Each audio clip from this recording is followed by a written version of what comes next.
What I'm offering here is a chance to play roles with a real meaning. What do you need me for? We need a token white guy.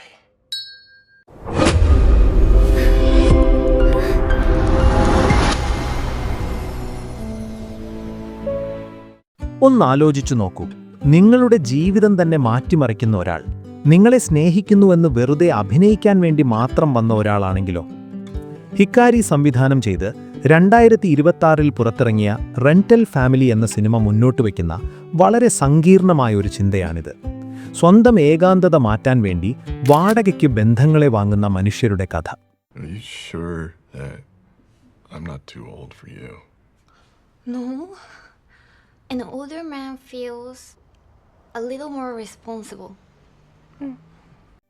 ജപ്പാനിലെ Tokyo നഗരത്തിലാണ് ഈ കഥ നടക്കുന്നത്. അവിടെ യാതൊരു ലക്ഷ്യവുമില്ലാതെ ജീവിക്കുന്ന Philip എന്ന American actor ഒരു റെന്റൽ ഫാമിലി ഏജൻസിയിൽ ജോലിക്ക് കയറുന്നു. പൈസ കൊടുത്താൽ ആരുടെ വേണമെങ്കിലും അച്ഛനായോ ഭർത്താവായോ അല്ലെങ്കിൽ മകനായോ അയാൾക്ക് അഭിനയിക്കാം.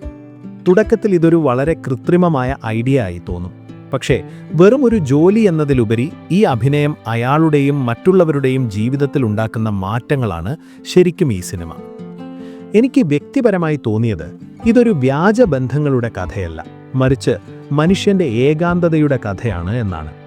ഈ സിനിമ നമ്മളോട് വലിയ ഫിലോസഫിയൊന്നും പറയുന്നില്ല, പകരം വളരെ ചെറിയ കാര്യങ്ങളിലൂടെയാണ് ഇതിൻ്റെ ആ ഒരു ഇമോഷണൽ ഇമ്പാക്റ്റ് കൊണ്ടുവരുന്നത്. സത്യം പറഞ്ഞാലോ, നമ്മൾ എപ്പോഴും നമ്മുടെ കൂടെയുള്ളവരെ ഒരു ഗ്രാൻറ്റഡ് ആയിട്ടാണ് കാണാറുള്ളത്. തിരക്കുകൾക്കിടയിൽ പ്രിയപ്പെട്ടവരോടൊപ്പം ഒരു ടെറസിലിരുന്ന് ഒരു നക്ഷത്രം വീഴുന്നത് കാണുന്നത് പോലെയുള്ള വളരെ നിശബ്ദമായ എന്നാൽ മനോഹരമായ നിമിഷങ്ങൾ നമ്മൾ പലപ്പോഴും ശ്രദ്ധിക്കാതെ പോകാറുണ്ട്. ആ ഒരു കൂട്ടിരിപ്പ് അല്ലെങ്കിൽ പരസ്പരം മനസ്സിലാക്കൽ എത്രത്തോളം വലുതാണെന്ന് ഈ സിനിമ വളരെ സൈലൻ്റായി നമ്മളെ ഓർമ്മിപ്പിക്കുന്നുണ്ട്. അഭിനയത്തിൻ്റെ കാര്യം പറയുകയാണെങ്കിൽ ബ്രെൻഡൻ ഫ്രേസറിൻ്റെ പെർഫോമൻസ് ഒരു രക്ഷയുമില്ല.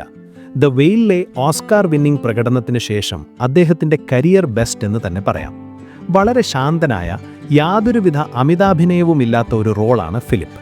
പ്രത്യേകിച്ച് മിയ എന്ന കൊച്ചുകുട്ടിയുമായും കിക്കുവോ എന്ന പ്രായമായ ആളുമായും അദ്ദേഹം നടത്തുന്ന സംഭാഷണങ്ങൾ വളരെ റിയലായി ഫീൽ ചെയ്യും.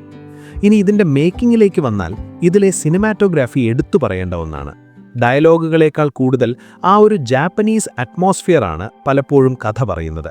അതിനൊപ്പം ചേർന്ന് നിൽക്കുന്ന ആ ഒരു സൂതിങ് ആയ ബാക്ക്ഗ്രൗണ്ട് സ്കോർ കൂടി വരുമ്പോൾ ഈ സിനിമ നമുക്ക് തരുന്നത് വളരെ കാം ആയ ഒരു എക്സ്പീരിയൻസ് ആണ്. ഈ സിനിമ ആർക്കൊക്കെ കാണാമെന്ന് ചോദിച്ചാൽ, വലിയ ട്വിസ്റ്റുകളോ ബഹളങ്ങളോ ഇല്ലാത്ത വളരെ സ്ലോ പേസിൽ പോകുന്ന സിനിമകൾ ഇഷ്ടപ്പെടുന്നവർക്ക് ഇതൊരു മികച്ച അനുഭവമായിരിക്കും. ഒരുപക്ഷെ സിനിമ കഴിയുമ്പോൾ നിങ്ങൾ അറിയാതെ നിങ്ങളുടെ പ്രിയപ്പെട്ടവരെ ഒന്ന് ഓർത്തുപോകും. സോ റെന്റൽ ഫാമിലിക്ക് എൻ്റെ റേറ്റിംഗ് ഒരു സ്ട്രോങ് 4/5 ആണ്. സിനിമ കണ്ടവരുണ്ടെങ്കിൽ ഇതിലെ ആ ക്ലൈമാക്സിലെ ഫിലിപ്പിൻ്റെ തീരുമാനത്തെക്കുറിച്ച് നിങ്ങൾക്ക് എന്ത് തോന്നിയെന്ന് താഴെ കമൻറ്റ് ചെയ്യൂ.